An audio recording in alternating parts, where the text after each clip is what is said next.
Hello बच्चों, Edu ज्ञान में आपका स्वागत है। आई होप आप सबकी स्टडी अच्छे से चल रही होगी। अगर इस चैनल पे नया है तो सबसे पहले इसे सब्सक्राइब। बच्चों, आज हम 8th स्टैंडर्ड के लिए सेकेंड चैप्टर करने वाले हैं जिसका नाम है हेल्थ एंड डिजीज। आज हमारा थर्ड लेक्चर है इस चैप्टर का और हम देखने वाले हैं आज का topic some important disease of present days. आजकल कुछ डिजीज ऐसी हैं जिसके बारे में हमें पता होना चाहिए क्योंकि वो बहुत कॉमन डिजीज हैं और बहुत हमें आए दिन देखने मिलता है कि फैलती रहती है या फिर किसी ना किसी पर्सन को डिजीज हुई रहती है।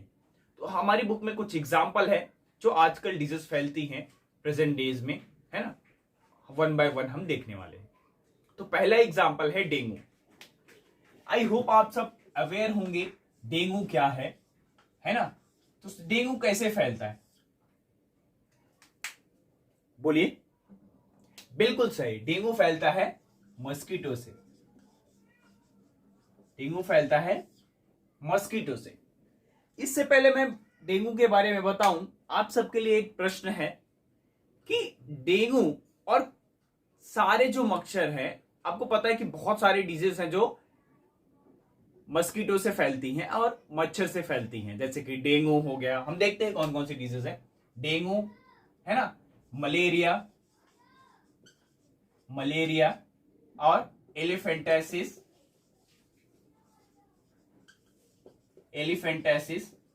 ठीक है। तो ये कुछ डिजीज हैं जो किससे फैलती हैं, मस्कीटो से फैलती हैं। किससे फैलती हैं, मस्कीटो से फैलती हैं। अभी क्या सारे मस्कीटो, ये सारी जो अलग अलग डिजीज हैं, क्या ये सारे मस्कीटो सेम होते हैं? यस और नो? बिल्कुल सही, सारे मस्कीटो अलग अलग होते हैं। हम देखते हैं डेंगू के लिए जो मस्कीटो होता है बच्चों, कौन सा होता है? एडेस। ये स्पीसीज है अलग अलग, ठीक है। अलग अलग स्पीसीज के यानी कि अलग अलग मच्छर हैं जिनकी वजह से डिजीज होती है। पहले हम वो देखते हैं। एडेस की वजह से डेंगू, कौन सा मस्कीटो है? एडेस, जिसकी वजह से डेंगू होता है। मलेरिया किसकी वजह से होता है? Female Anopheles. फीमेल एनोफिलस की वजह से मलेरिया होता है। एलिफेंटाइसिस किसकी वजह से होता है? क्यूलेक्स। क्यूलेक्स की मस्कीटो जो है क्यूलेक्स, उसकी वजह से क्या होता है? एलिफेंटाइसिस। अभी बच्चों, ये तीनों अलग अलग स्पीसीज के मस्कीटो हैं और इन तीनों अलग अलग स्पीसीज के जो मस्कीटो हैं उनकी वजह से ये अलग अलग बीमारियां फैलती हैं। अभी आप सबको एक क्लियर कर दूं ताकि डाउट ना हो, ये तीनों जो स्पीसीज है उनके बाइट करने की वजह से मेन रीजन नहीं है आपको बीमारियां होने का। ये बाइट करती हैं उसके बाद होता है, ये बात तो बिल्कुल सही है। लेकिन ये मस्कीटो बाइट करने की वजह से डिजीज नहीं होती। मस्कीटो बाइट करने की वजह से आपके बॉडी में जो पैथोजन इंटर करते हैं उसकी वजह से डिजीज होती है। अभी आप बोलोगे पैथोजन क्या है सर? पैथोजन बच्चों, मैंने पहले भी बताया था, पैथोजन का मतलब वो फॉरेन सब्सटेंस जिसकी वजह से आपकी बॉडी का डैमेज कर सकते हैं। वो पैथोजन क्या होते हैं? बैक्टीरिया, वायरसेस, प्रोटोजोआ, बहुत अलग अलग टाइप के पैथोजन्स हैं जिसकी वजह से आपकी बॉडी डैमेज हो सकती है, आपकी सेल्स डैमेज हो सकती है, ठीक है, जिसकी वजह से आपको बीमारियां होती है। तो ये अलग अलग स्पीसीज के अलग अलग टाइप के जो मस्कीटो हैं अलग अलग टाइप के पैथोजन्स कैरी करते हैं जिसकी वजह से आपको ये बीमारियां होती हैं। अभी एडेस मस्कीटो, एडेस स्पीसीज का जो मस्कीटो है वो कैरी करता है एक वायरस है, ठीक है, जिसकी वजह से आपको डेंगू डिजीज होती है। अभी वो वायरस कौन सा है? डेन14। डेन14 वायरस कैरी करता है एडेस मस्कीटो और इस एडेस मस्कीटो जब आपको बाइट करता है तब आपको डेंगू होता है। आई होप आपको क्लियर होगा, ठीक है। तो ऐसे सारे अलग अलग टाइप के जो मस्कीटोज हैं वो अलग अलग टाइप के पैथोजेंस कैरी करते हैं, प्रोटोजोआ, वायरस।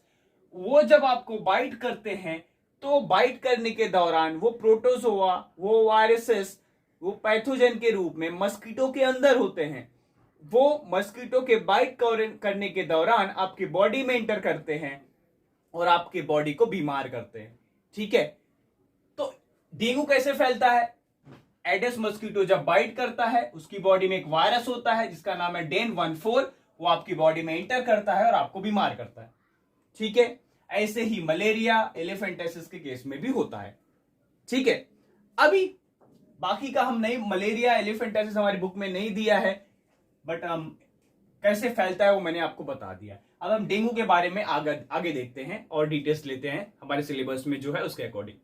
अभी डेंगू का जो मकसद, एक पॉइंट और बता दूं, मलेरिया और डेंगू का जो मस्कीटो होता है यानी कि एडस एंड फीमेल एनोफिलस, ये पाया जाता है फ्रेश वाटर में। फ्रेश वाटर हम बोल सकते हैं कि क्लीन वाटर में, ये बेटर है। क्लीन वाटर कौन सा, जो हम घर में रखते हैं, ड्रिंकिंग वाटर। तो अगर वो पानी खुला है तो समझो डेंजरस है, हमारे लिए खतरे की घंटी है। क्यों? क्योंकि मस्कीटो बच्चों बहुत तेजी से एग देते हैं, बहुत तेजी से रिप्रोड्यूस करते हैं, वो बहुत तेजी से एग ले करते हैं, उनकी जो प्रोडक्शन है बहुत तेजी से ग्रो करती है। खुला पानी है उसके अंदर वो एग ले करेंगे और तेजी से हम अपनी पॉपुलेशन बढ़ाएंगे और वो फिर हमें डैमेज करेंगे। समझ में आ? तो आपके घर पे जो ड्रिंकिंग वाटर है उसे ढक के रखो अच्छी तरीके से।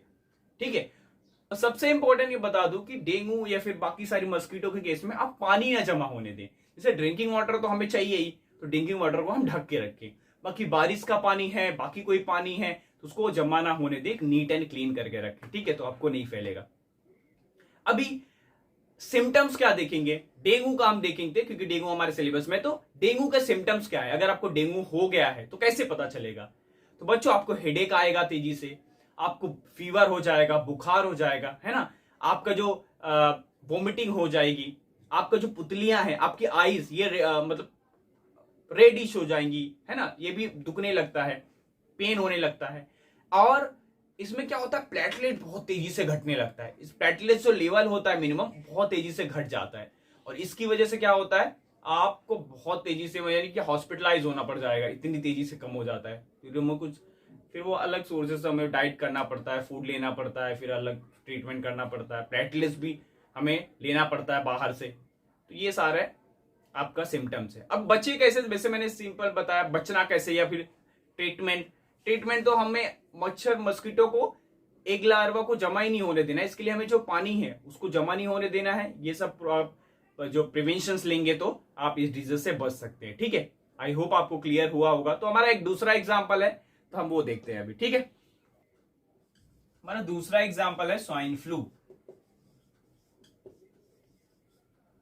बच्चों स्वाइन फ्लू जो है इन्फेक्शियस डिजीज है, इतना तो आई होप आपको पता होगा। इन्फेक्शियस डिजीज का मतलब ये इन्फेक्शन से फैलता है, और इन्फेक्शन से फैलता है अगर, तो सबसे पहले इसको बता दूं, ये वायरस के थ्रू, इन्फेक्शन के थ्रू वायरस से फैलता है। ठीक है, ये बेसिकली जो हमारा पैथोजन है, पैथोजन कौन सा है, वायरस। तो वायरस के थ्रू जो इन्फेक्शन होता है उसकी वजह से स्वाइन फ्लू डिजीज होती है। अभी ये इन्फेक्शन या फिर ट्रांसफर कैसे होता है, पिग एंड ह्यूमन से। समझ में आ रहा है, पिग एंड ह्यूमन से ये वायरस के साथ ट्रांसफर होता है, एक पर्सन से दूसरे पर्सन में जाता है। अभी ये ह्यूमन अगर एक पर्सन को हुआ है तो दूसरे पर्सन को कैसे होगा, नोज, थ्रोट, ठीक है, नोज, थ्रोट, ये जो, और सलाइवा, ये तीन जो है इसके थ्रू ट्रांसफर होता है। क्या ट्रांसफर होता है, पैथोजेंस। कौन सा पैथोजेंस, वायरस। अभी इसमें सिम्टम्स क्या दिखेगा, व्हाट आर द सिम्टम्स। अभी बच्चों ये पार्ट्स कौन से, नोज, थ्रोट, सलाइवा, ये पार्ट्स है, ये रीजन्स के पार्ट हैं। अब ये रीजन किसमें हेल्प करता है, रेस्पिरेटरी के लिए ना, रेस्पिरेटरी और फूड आप इंटेक करते हो तो बेसिकली, तो अगर यहाँ पे डैमेज हो जाएगा, इन्फेक्शन यहाँ पे हो जाएगा तो सांस लेने में प्रॉब्लम होगा, तो ये रेस्पिरेटरी प्रॉब्लम क्रिएट करते हैं, रेस्पिरेटरी प्रॉब्लम्स क्रिएट करते हैं, मतलब आपको सांस लेने में प्रॉब्लम होने लगती है। समझ में आया? आई होप दो डिजीज हो गई हैं। अब हम इसके बाद हमारी थर्ड डिजीज है वो देखने वाले बच्चों। ठीक है, तो हमारा थर्ड जो डिजीज है वो हम देखते हैं।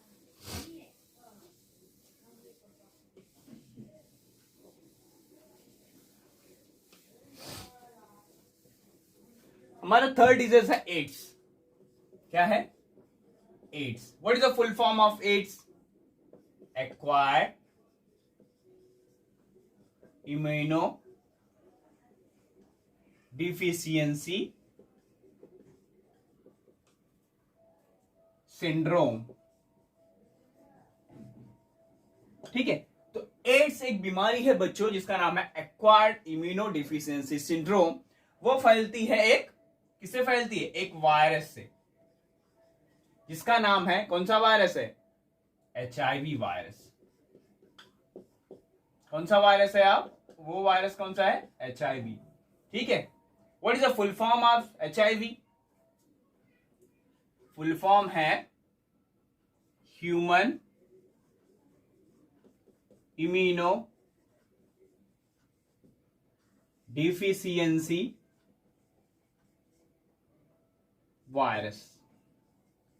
तो ये वायरस से आपको एड्स होता है। ठीक है, तो बेसिकली एड्स एक बीमारी है जिसका फुल फॉर्म है एक्वायर्ड इम्यूनो डिफिशियंसी सिंड्रोम। वो फैलती है एक वायरस से जिसका नाम है HIV वायरस। HIV का फुल फॉर्म है ह्यूमन इम्यूनो डिफिशियंसी सिंड्रोम। ठीक है, एड्स बीमारी होती है एक वायरस से। अभी क्या होता है इसमें? ह्यूमन इम्यूनो डिफिशियंसी वायरस है, तो इसमें क्या होता है कि इम्यून सिस्टम, वायरस क्या करता है? अटैक कर देता है किस पे? हमारे इम्यून सिस्टम में। और उसके बाद अगर हमारे वायरस हमारे इम्यून सिस्टम पे अटैक कर देता है तो क्या होता है? उसमें डिफिशियंसी आ जाती है, कमी आ जाती है। कमी यानी कि उसको काम करने की जो कैपेबिलिटी है, जो उसमें ताकत है, उसमें रिडक्शन आने लगता है, कमी आने लगती है, वीक होने लगता है। यानी हमारी बॉडी का जो इम्यून सिस्टम है, जो पैथोजन से लड़ता है, जो बीमारियों से लड़ता है, उस पे ये वायरस अटैक कर देता है और उसको ही डैमेज कर देता है। अगर सिंपल भाषा में आपको बताऊं तो जैसे हमारे देश की सेना होती है, सोल्जर्स होते हैं, हमारे बॉर्डर पे खड़े होते हैं ना, हमारे देश को प्रोटेक्ट करते हैं। इससे बाहर से अगर कोई आक्रमण करता है, कोई अटैक करता है, उससे। तो सिमिलरली हमारा जो इम्यून सिस्टम है हमारी बॉडी का, वो भी वही काम करता है, हमारे बॉडी को प्रोटेक्ट करता है। किससे? पैथोजन से। कोई बाहर से अगर वायरस आ रहा है, बैक्टीरिया आ रहा है, कोई भी पैथोजन आ रहा है जिसकी वजह से हमारी बॉडी को हार्मफुल हो सकता है, हमारी बॉडी को डैमेज कर सकता है, उसको वो प्रोटेक्ट करता है। लेकिन HIV वायरस ऐसे है जो हमारे इम्यून सिस्टम को ही डैमेज कर देता है। ठीक है, इसलिए ये वायरस बहुत डेंजरस है। और ये सर्टेन यानी कि अचानक आपको पता नहीं चलेगा अगर आपको हो जाएगा तो। ठीक है, इसका जो रिएक्शन है, रिएक्शन इन द सेंस इसका जो मतलब इसका जो सिम्टम्स है बहुत देर में दिखते हैं आपको। 5 साल, 7 साल, 10 साल, यानी कि आप समझो कि लास्ट स्टेज पूरा डैमेज कर देगा इम्यून सिस्टम को, तब आपको पता चलेगा। ठीक है, इतना ये क्या होता है, बहुत ही डेंजरस बीमारी होती है। और इतना लेट हो जाए, अगर इम्यून सिस्टम ही आपका काम नहीं करेगा तो बाकी सारी बीमारियां तो इजीली आ ही सकती है। ठीक है, तो इस केसेस में अभी ये फैलता कैसे है?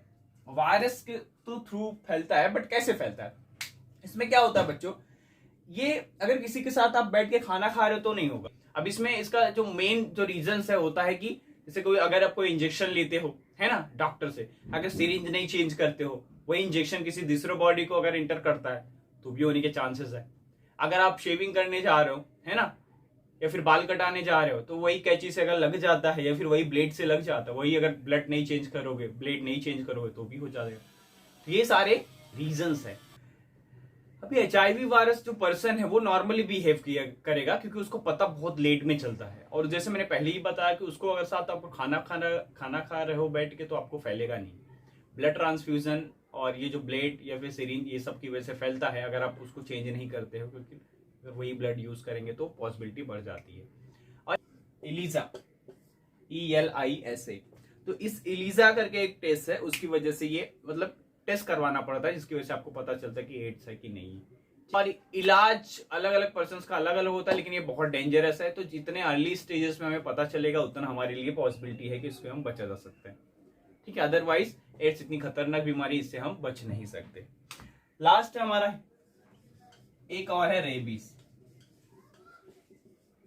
रेबीज ये एक वायरस डिजीज है, वायरल डिजीज है ये, और ये फैलती है इन्फेक्शन की वजह से जो बाइट करने के दौरान होती है, लाइक कैट, है ना, डॉग, ये बाइट करता है तो हमें रेबीज होने का खतरा होता है। अभी इसमें क्या होता है, एक इन्फेक्शन हमारे न्यूरॉन तक फैल जाता है। न्यूरॉन का मतलब इन्फेक्शन कहां होता है? न्यूरॉन। इन्फेक्शन कहां होता है? न्यूरॉन, यानी कि ब्रेन तक पहुंच जाता है। इस कंडीशन में आपको क्या होता है, सिम्टम्स क्या दिखता है, यानी कि पेशेंट को अगर इन्फेक्शन हो गया रेबीज के दौरान तो क्या दिखेगा, हाइड्रोफोबिया हो जाएगा। क्या होगा? हाइड्रोफोबिया। हाइड्रोफोबिया का मतलब क्या होता है? जो पेशेंट होगा वो पानी से डरने लगेगा। किससे डरने लगेगा? वाटर से। ठीक है, वाटर से क्या होगा? वो डरने लगेगा, जिसको पेशेंट को हाइड्रोफोबिया होगा। अभी इस कंडीशन में क्या होगा? और ये इसका जो सिम्टम्स है आपको कब दिखने मिलता है? 90 डेज यानी कि 90 डेज टू 175, यानी कि 3 महीनों के बाद तक। अगर आपको अभी इन्फेक्शन हुआ तो 3 महीनों बाद आपको पता चलेगा, यानी कि आपको सिम्टम धीरे धीरे वो हाइड्रोफोबिया वाला सिम्टम्स आपको दिखने लगेगा। अब ये इसका जो सोल्यूशन है, ट्रीटमेंट है, तो इजीली कोई दिक्कत वाली बात नहीं, लेकिन आपको वैक्सीनेशन करवाना पड़ेगा इसके लिए। ठीक है, वैक्सीन लगवानी पड़ेगी रेबीज के लिए, तो आप ठीक हो सकते। इसमें बच्चों आपको सिम्टम्स क्या दिखता है वो हम देखते हैं। इसमें क्या होता है आपको सिम्टम्स, इसमें सिम्टम्स देखता है आपको फीवर होता है 2 to 12 वीक तक, और आपको हाइड्रोफीबिया हो जाता है, हाइड्रोफोबिया, यानी कि आप पानी से डरने लगते हैं। तो ये आपका बेसिक सिम्टम्स है। तो इस तरीके से बच्चों जो हमारे प्रेजेंट डिजीज का जो टॉपिक्स था हमने कर लिया है। एक लेक्चर से हम और देखेंगे हमारा लास्ट टॉपिक, ठीक है, जिसमें हमारा 4th लेक्चर में देखेंगे। और अगर आपका लेक्चर आज का कैसा लगा प्लीज कमेंट करके बताइए, और ये चैनल को सब्सक्राइब करना ना भूलिए अगर अभी तक किया नहीं है तो, और आपके फ्रेंड्स के साथ शेयर कीजिए। ठीक है, मिलते हैं अगले वीडियो में। Thank you.